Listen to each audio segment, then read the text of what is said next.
Hey there, it's Jennifer. Today I want to talk a little bit about social media privacy, just because I think that it's something that there's a lot of misconceptions about. In fact, some people stay off social media altogether because they're really worried about what their employer might find or what their students might see. So today I want to talk a little bit more about social media privacy and what it means for you as faculty, researchers, and graduate students. If you're someone who stayed off social media altogether, I think that that's something that is a real concern. There are real issues when it comes to privacy and our data and how that data is being used.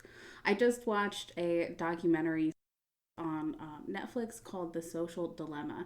I found it really interesting because all of these creators of things like the like button on Facebook and algorithms in terms of how advertisers are reaching you on social media platforms, they were saying how much they regret what those algorithms have created. So, privacy is a real issue, and it's something that you should be aware about. In fact, I recommend you read the privacy policy and terms of service before you sign up for any social media platform. If you've been on social media for a while and you're like, I've never read those things, that's totally okay, but I do recommend you read them now. You should know how your data is being used.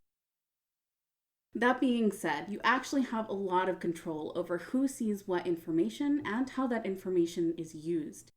On Facebook, you even have control over some advertiser settings, like what keywords will help prompt things.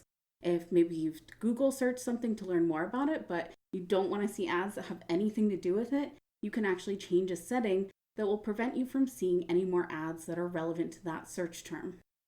You can also control who sees what information on your profile. And some social media platforms like Facebook, like Twitter and Instagram, allow you to have some kind of private account where just your friends and family see the information that you want them to see.